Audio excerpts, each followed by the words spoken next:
Hello and good evening. It's late. Sunday, October 1st, 2023. We're now into week 9 of Big Brother 25.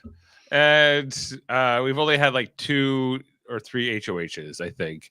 I'm Dave Mader. We're here streaming live on Facebook, YouTube, and Twitch on Super Mader Brothers Podcasting. We're here to talk about, again, Big Brother week 9, episode 25, HOH comps. I'm Dave Mader, joining my brother, Jeff Mader. Jeff, Cameron is HOH once again. Yep. And the world where Izzy throws her remote at the TV is alive and well. Yeah, it happened again. He wins this competition. He gets evicted. You cannot kill this guy. The cat came back the very next day.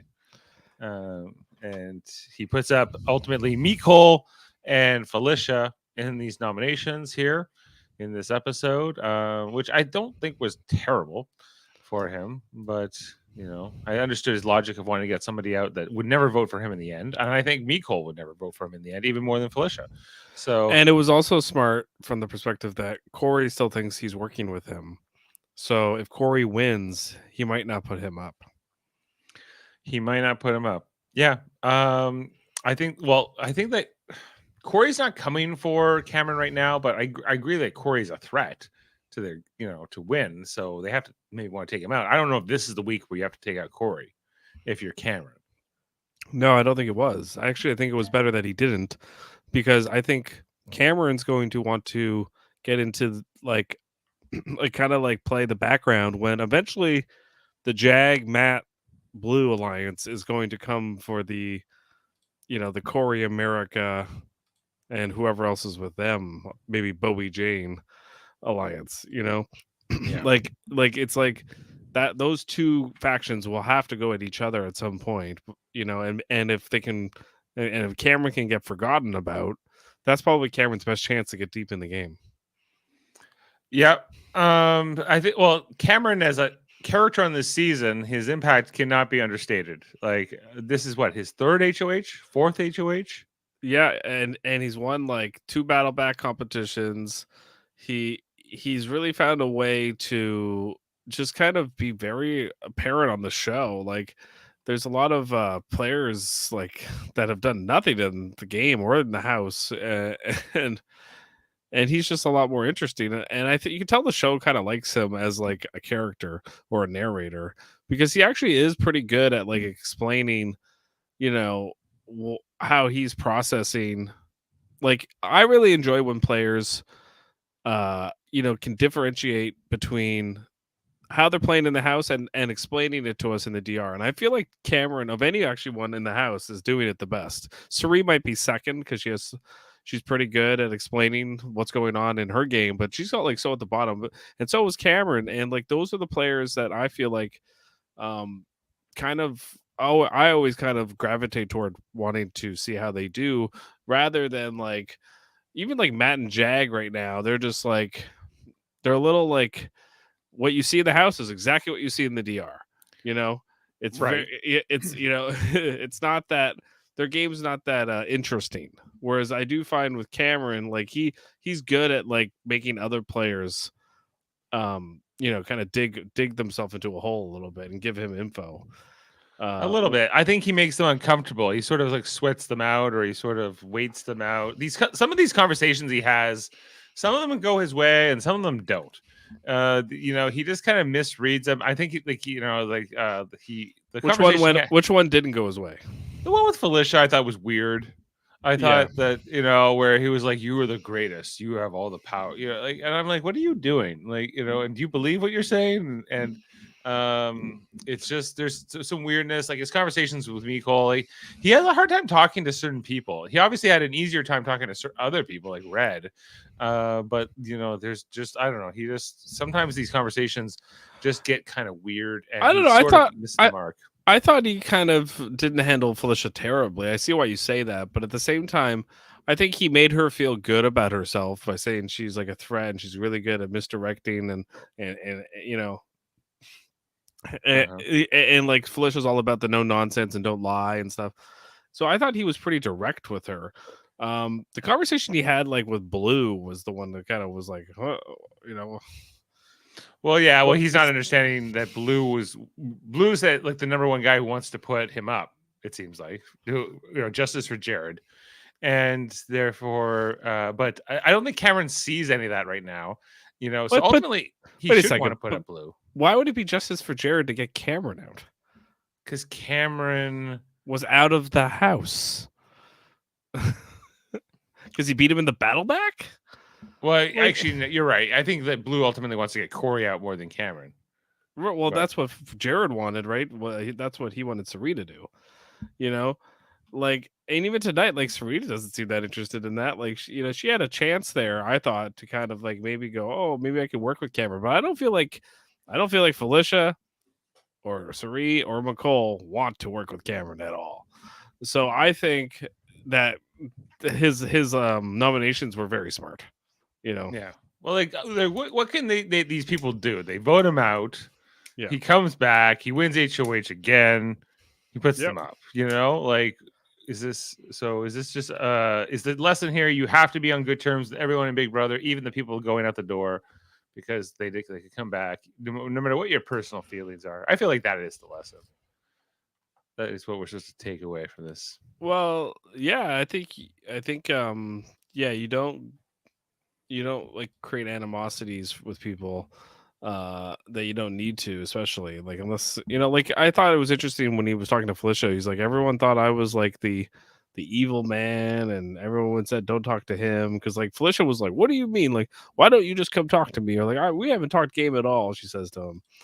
And it's like, yeah, because you guys all treated me like I was a pariah, which that's probably pretty true. It seems like it wasn't really shown on the show all that much, but on the no, but I think they're like, yeah, he's a creep. We don't like him. Blah blah blah. Right, and he's been a target for a while, and so yeah, I think that like a lot of people like Izzy, I think maybe was the beginnings of that, maybe, but well, Izzy, probably badmouthed him every second of the day, so for him getting Izzy out was the absolute best thing to do, because then they got him out right after that.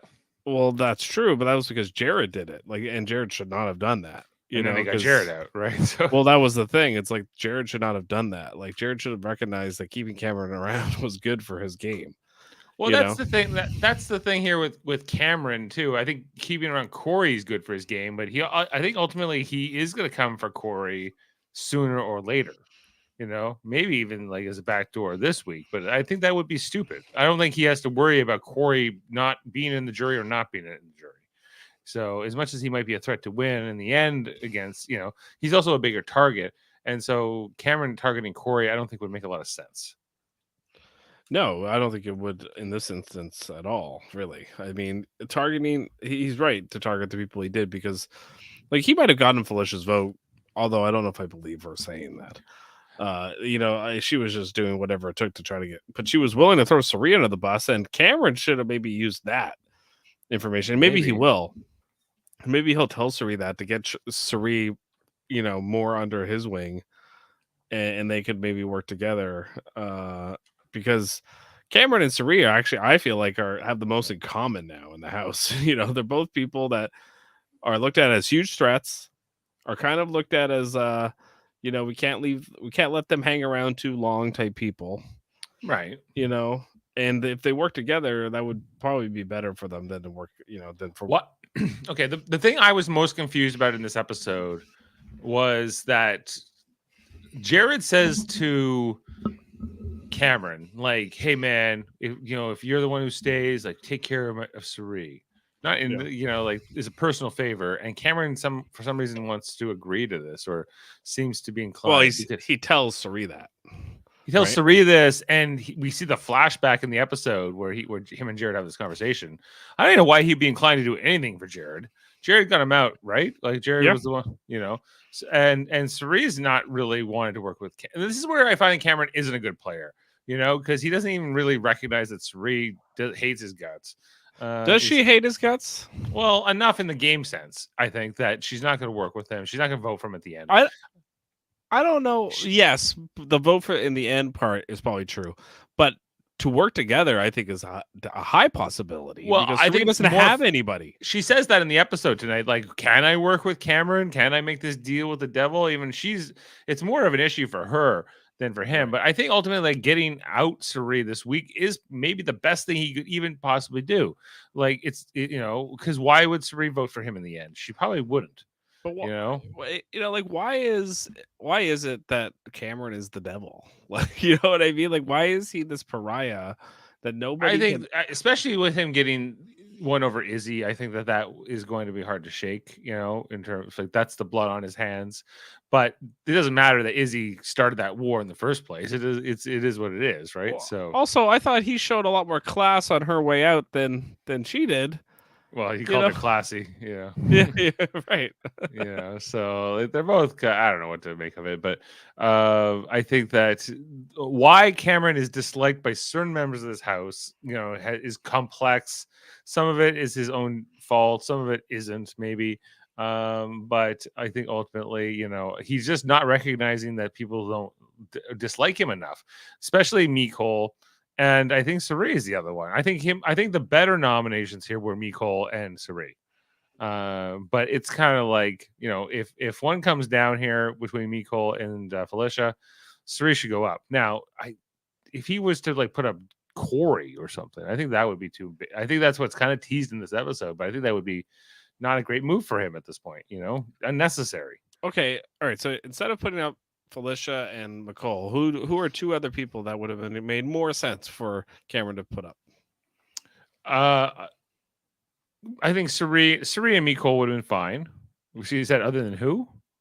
Other than who we put up, like Suri and Okay. Well, Felicia Suri would be, and Mecole. But like, Suri would be what about one. something different? Like, could he have put up Blue? Would Blue have made sense to have put up? No, I think Blue's too close to Jag and Matt, who are his new allies, so he's not going to do that.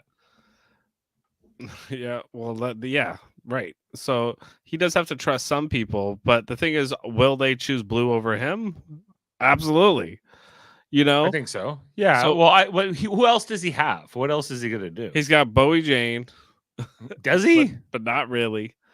Yeah. Like he's got nobody. But that's why him and Suri should work together, because what else do they got? There's nobody else in the house that. Like, that's the thing is, like, yeah, you could be like, there is new allies to win the final 6, and then he'll get, you know what I mean? Once Matt wins power, they'll just take Cameron out. Like, you know what I mean? Like, I think Cameron is at least savvy enough to understand that, yeah, right now, this whole fugitive thing with Jag and Matt, it's all well and good, but that can't be his final 4. You know what I mean? Because he's going to have to turn on them before they turn on him. Well, I think for Cameron, like, who better to sit next to at the end than Jag, another person who got voted out, right? Because I think but Jag's a lot more likable. You got to sit beside someone like Bowie Jane for Cameron to win. Well, I don't even know if Cameron has the foresight to know that. I think he gets fixated. Like, the fact that he was still trying to be buddies with Jared after all of it. It's an indication to me Cameron doesn't quite get it. He doesn't understand who are his friends and who aren't his friends. I thought he was a little smarter. Like, all right, here's the flip side argument. Like, yeah, we kind of went, yeah, no, it makes sense. I think now, thinking this out, putting up Felicia and Mecole were the two worst people he could have put up.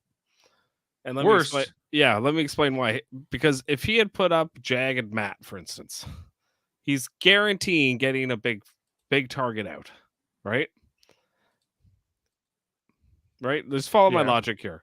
I'm following. If he gets to the end and he's really just got to compete against Felicia and Mecole's and Bowie Jane's, he's got a way better chance of going on a run of at least winning HOH or veto every week. But if Matt and Jag are still in the house, those chances become way less. Sure. So he could target one of them. He could put them both up this week and target them and take out his biggest competition threat, I guess, other than Yes. him, because like there's potential, that Cameron could run the table, but there's also a chance he can't, right? That Of course. at some point he'll be vulnerable, and he's already been evicted once. He knows it will probably happen again. So I think the only thing he has to bargain with, he says, like, I have a strong potential of winning competitions, which I think Matt and Jag identified. They made this agreement with him before he won HOH, and ends up working out to their advantage here, right? Right. But if they had won, if Cameron had let Matt win that competition tonight, does Matt? Who are Matt's nominees? Well, I think there's a chance that Matt could have put up Cameron. I think that it's not impossible that he would have broken the deal. What do you think? What do you think Matt would have put up? Like tonight, whose faces would we have seen on the memory wall? I think there's a lot of possibilities. I think that I think we would have seen, honestly, Bowie Jane and like Felicia. Bowie Jane and Felicia? Yeah, something like that. Maybe. I think you could have seen Cameron go up even, like, because it's like, why not? No. Well, then if that's the case, Cameron should have put up Matt and Jag. Like if that's the reality, that's what Matt would have done. Then Cameron, I don't know if it's 100%, but I think there's a chance they could have talked themselves into it. I agree, but I don't think that was going to happen. I think that Matt would have stayed true to their alliance. But maybe I'm wrong. Like, it's hard to know for sure because we didn't really get a lot of Matt confessionals of exactly what he was thinking of. Well, Jag is more. We get more in Jag's diary room sessions. He seems to be more of the negotiator man of these two, in terms, in the conversations, and like they were talking about the strategy of it all. I think that Jag, deserves some credit for his game this season. He seems to be trying to work some angles. Like him and Cameron were very much at odds for a while, and now they seem to be working together. So good on them. You think Jag and Cameron are working together? Oh, they are. They're the fugitives.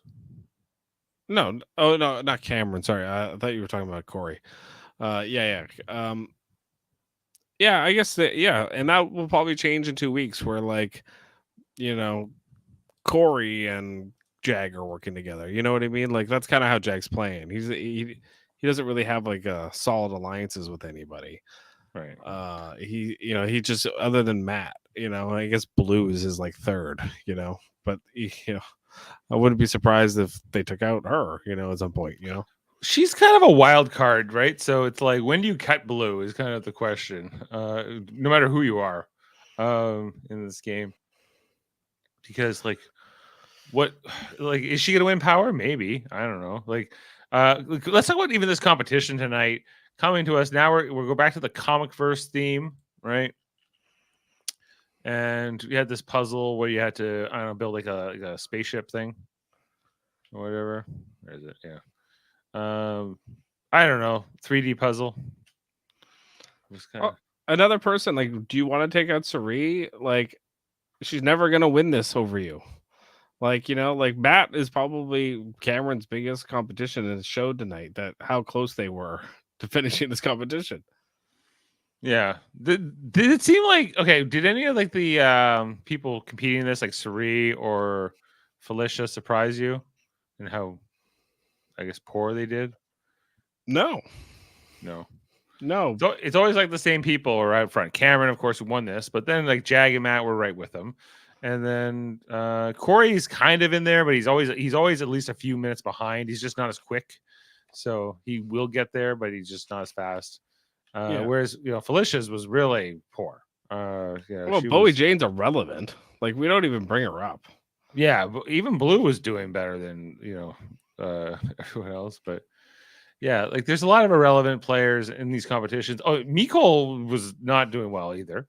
Like they at least showed her like progress and what she was like. Bowie Jane, did she even have a confessional during this? Like, she had a confessional, but it was like very boring. Like it was just. I don't think there was anything of I don't remember it. And then Below Deck, an Australian show. I guess there wasn't a Bowie Jane. No. Like she's just like kind of not on the show, and I'm surprised that like they're not like. I find sometimes when there's a player like that in the house, production kind of goes like, can we, they lead the HOH, or like tonight when Cameron won, like, you know, Bo Jane's really not pulling her weight, eh, Cameron? And then they kind of, like, I think, kind of lead the witness a little bit, like, you know, Yeah, and how fitting that she's a lawyer. So, who, Bo Jane? yeah, it says barrister / DJ. Although I don't know how many Americans know what a barrister is. What's the difference between a barrister and a solicitor? They do something different in court, but Is one a defendant and one a prosecutor? I think so. But in the All right. American system, they're all just lawyers or attorneys, right? So I don't Right. think they even make that distinction. I think anybody who's a member of the bar is a barrister, right? But Yeah. Okay, so just trying to see what else. Yeah, the scene. We had the scene here where Suri was with Cameron, where he's like, I'm going to be. I told him, you know it. I'm here to. I'm going to avenge you for Jared. And Suri's like, whatever. That's weird, but I'll go with it. Was this the scene where? Okay, yeah, we have Jag and Matt strategizing about what to do with everything with Corey in America. That was also talked about. Is this? Oh yeah, and the whole thing about Emily Dickinson, Jeff, tonight in this episode. And Suri didn't go to high school. So you didn't go to high school. How'd she become a nurse? I mean, I don't know. Like, it was, you know, her life story, like, yeah, like, might be more interesting than her Survivor resumes, you know? We'll talk about that. Yeah, it's like they were drinking the tea, and the tea had the quote from Emily Dickinson, and Cameron didn't have the facts right. But you know, these people went to college, right? Like, so it's well, not Suri, but Cameron and Nicole. Like, Nicole works in Washington. You know, I was a bit surprised she didn't know this. She's like a political consultant. She didn't know what? She didn't know who Emily Dickinson was. She thought she was an author. Oh, okay. You know, and then like Cameron was citing like the different work she had, like, I don't know, yellow something, and like that wasn't even anything correct. Well, Emily Dickinson was like a poet, right? Right. Yeah. So they just had the facts all wrong. So that was kind of a whole segment there on the show. Then there was everything to do here with Suri and Corey, and how much he was into her Survivor resume, Jeff. And you know, I'm like, he's too young to. I guess he went back and watched all the seasons, but I'm like, he's too young. 21. So when I don't know when she was on her first season in 2005. That's 18 years ago. It means he was like 3 or 4. Yeah, he grew up watching her effectively, right? So I mean, not really. I mean, I guess he could have went back and watched that season. Maybe when Micronesia was on, you know, he would have been old enough. I don't know what year that was, but like, yeah, like I think he's from watching it his whole life, you know. So she's like one of his big heroes, and she's like, "Oh man, you know this stuff more than I do." He was like, "Yeah, you were on this tribe in Heroes versus Villains." She's like, "Was I? I don't know." Like, you say so. Well, he was on the Heroes. She was on the Hero tribe, but yeah. Yeah, like Micronesia was probably like the most, like, I think her most famous season.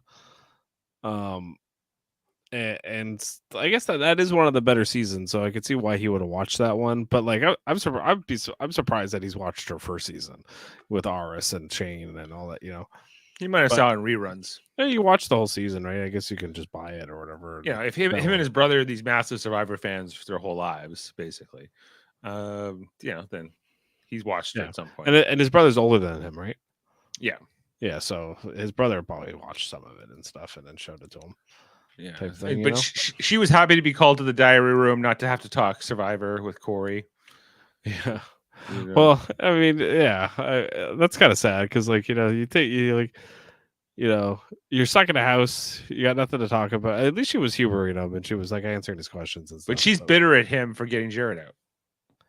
Yeah, so it's like, oh, I got to talk to you about, you know, your fangirling, you know, about me. You know, but you got my son out, but you don't know you got my son out, right? So she's just gonna like bite her lip, yeah. And she knows she's got no power in the house, you know. So you know that's the thing that probably sucks the worst for her, you know. This is the week I think to get her out. You know, she's at her weakest right now. Like, anyway, and then so let's talk about Cameron when he meets with the with Matt and Jag, also known as the Fugitives. To the Fugitives. They're having a chorus banquet to celebrate. We go to day 353. And this was, I think, a good deal for Matt and Jag. Like I said, they kind of talk about the different options. They kind of bring up Mecole and Felicia right away, and that's ultimately what Cameron does. Cameron says he wants to earn their loyalty, and he could go after Matt and Jag this week. Instead, he could go after Corey this week, but I don't know if he needs to go after a huge swing like that. I guess who ultimately is going to come for him first? Who's most likely, and who of those people is most likely to win power? Is really the question. Well, not if the people that are going to win power are not going to come after you.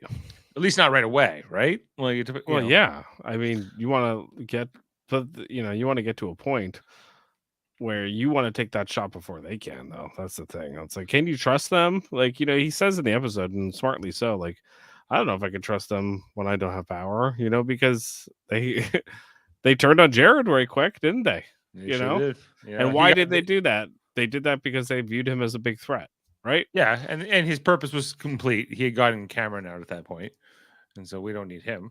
And he's a pain in the ass to work with. I think is more of the thing, right? Well, Jared, yeah. Okay, let's talk about the whole segment here with Mecole, who hasn't had a lot of time on the show, as we talked about. More than Bowie Jane. She was on a clean freak here with her spray bottles, going around disinfecting the funky couch cushions from the farts. What do you think of this segment? Whatever. They had to give her something to do on the show. She's the clean germaphobe. She's spraying the couches. She's spraying the cushions. Whose farts was she? Everybody's farts. She's like they're all mixing into the cushions, and she has to disinfect them, get them out. That's her job. Yeah.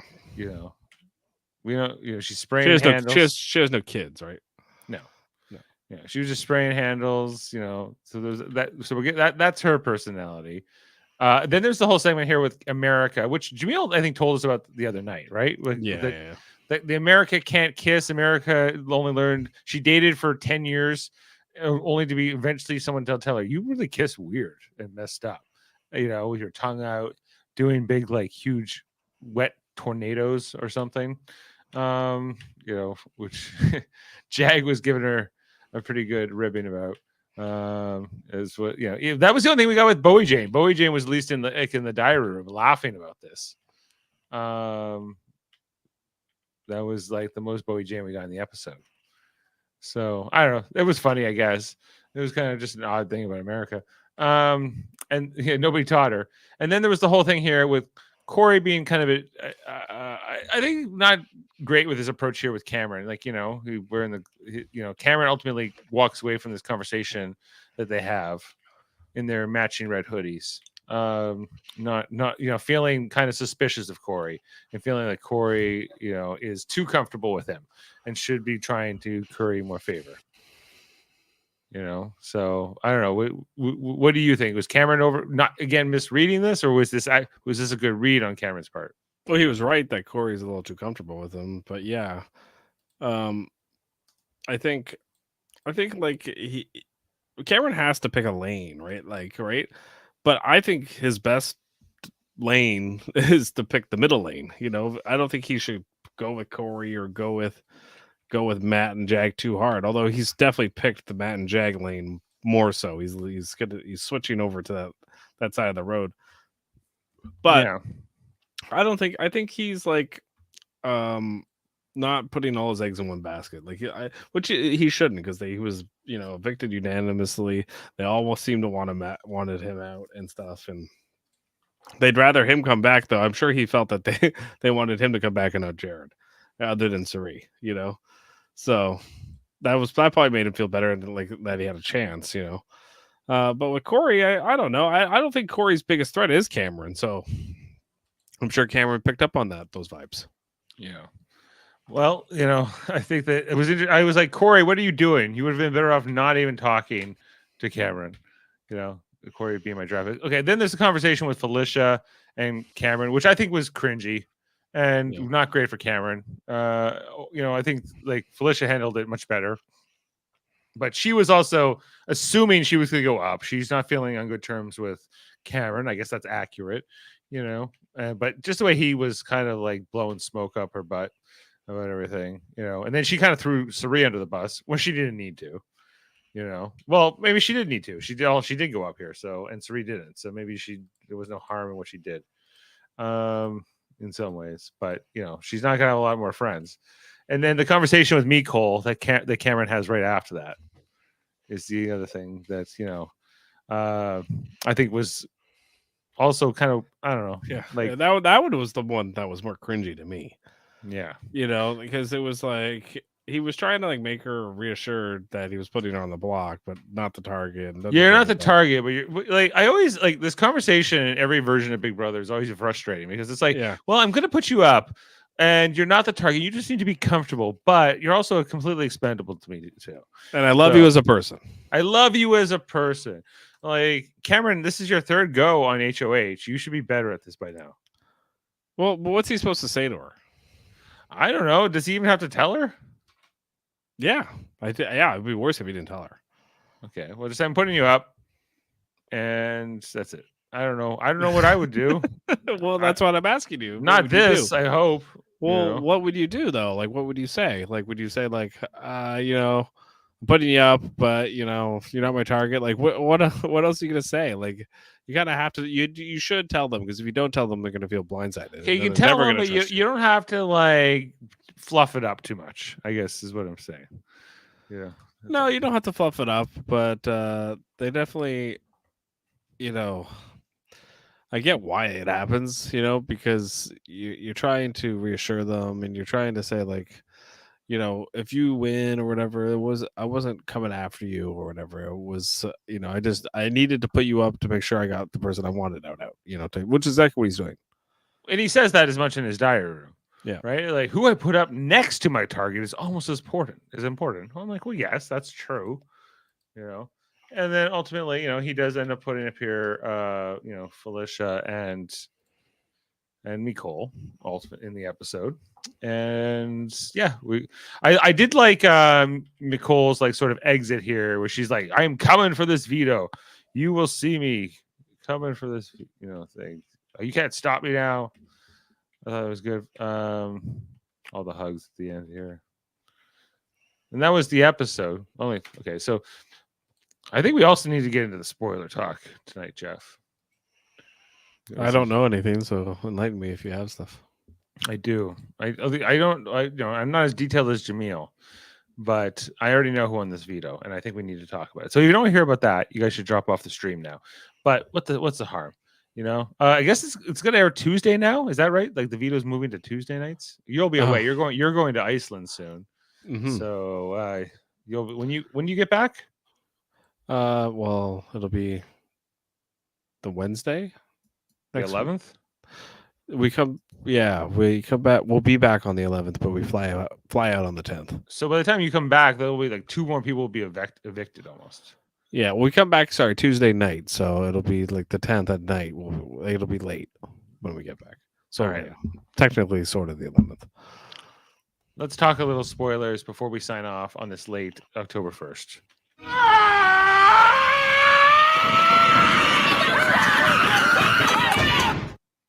So, Cameron won the veto.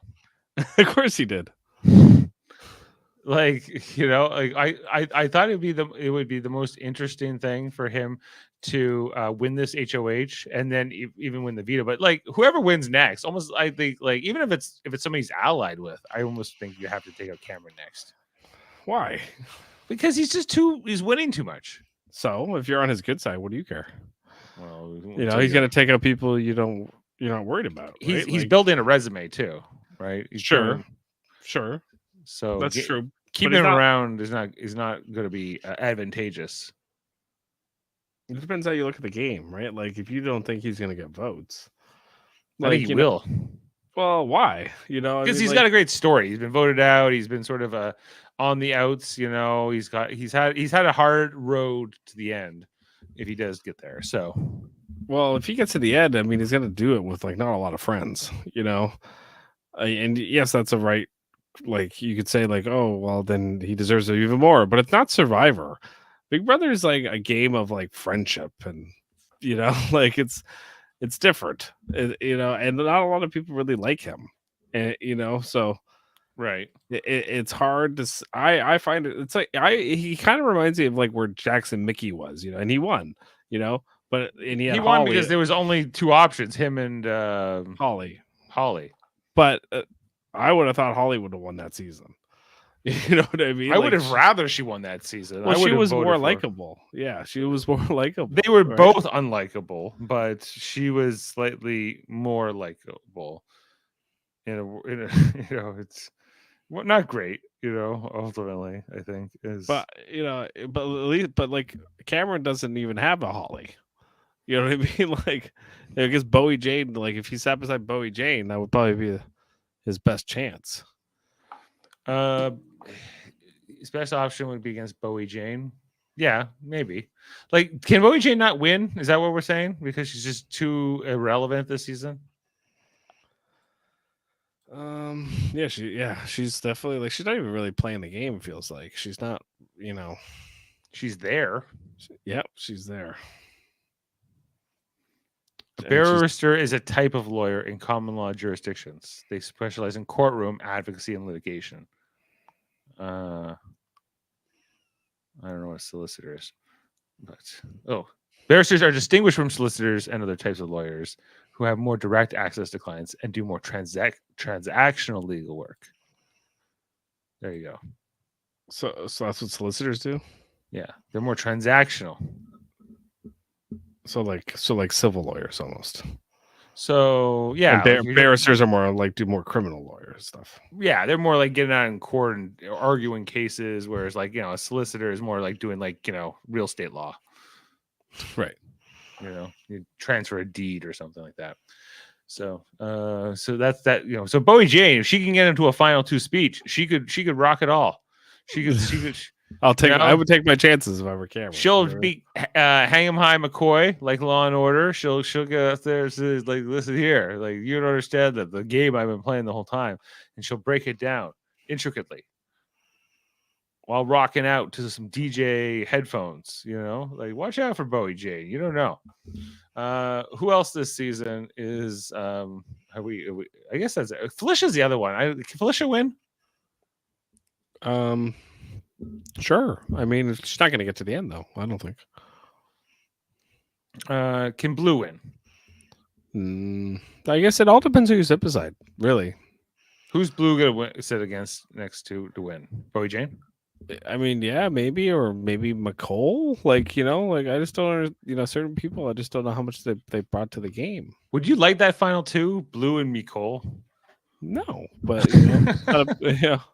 I don't know. I don't really know who I would like as a final two in this game as of right now, Do you want to see like these players like Cameron, Jag, more like the competitive guys, Corey even, stick around? Or well, I do kind of like America, and we never talk about her, but yeah, other than her kissing or whatever. But yeah, I wish she was a little bit more not a backseat passenger to Corey, or like Corey didn't take over her game so much, because I feel like she's a better player than Corey, but she's not really getting that. Well, she needs to win power for herself. Well, right? That's it. Like I'd like to see her win some power, because I think she's a good player, and she's just not really, but she's playing like the coasting game right now, Yeah. No, she's too in the background, but like I think they all see that Corey and America are this power duo, the showmans, that they have to break up, and so if it's not this week, it has to be soon. It's just who's gonna take the shot, so but Corey said he was almost happy seeing like either Cameron or Jag or Matt winning this week, as long as he doesn't go up, which he felt like he wouldn't. And like we said, that's probably that overconfidence is probably going to be his downfall, to Cameron's point. Anyway, I'm glad that zombie week is over as well. That's my other PS on this podcast. Yes. Yeah. I think most people are. All right. Well, that's everything I got for tonight. Yep. Okay. It's late. It's almost midnight. Yep. We should sign off. Jaemeel wasn't here. He was on Trivial Debates tonight, the horror themed episode with Davan, Skelhorn, and Jessica Chan, our United Federation of Podcasts sister channel. You should, I was watching some of that, but I had to turn off to watch Big Brother, so I will be going back to watch the rest. Check that out.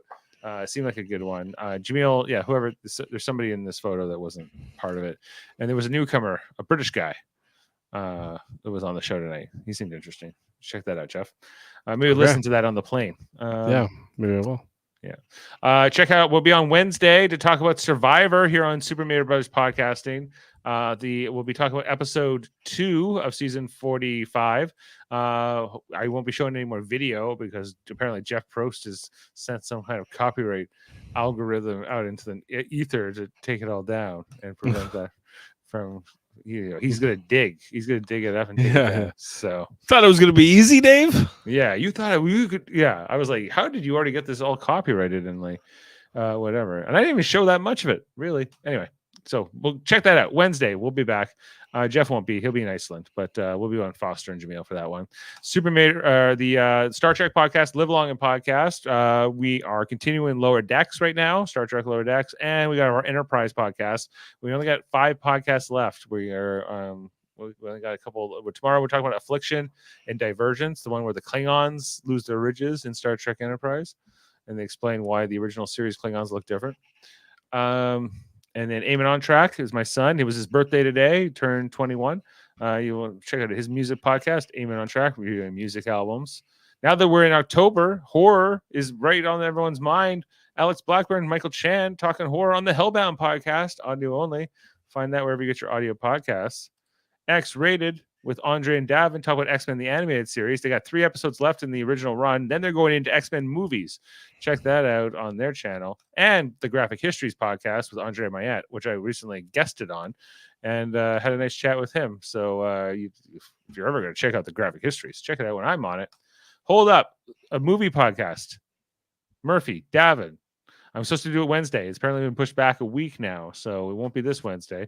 So, maybe that's actually better that when Jeff gets back. So we'll be talking space movies in the near future and more, all kinds of more stuff. So thanks for being with us tonight. Jeff, you have a good trip. Thanks. And everyone have a good week out there. I guess we'll catch up on Tuesday with Jaemeel. All right. Until then, love one another. See you next time. From outside the Big Brother house, I'm Julie Chen Moonves. Love one another. Good night. See you on the flip side.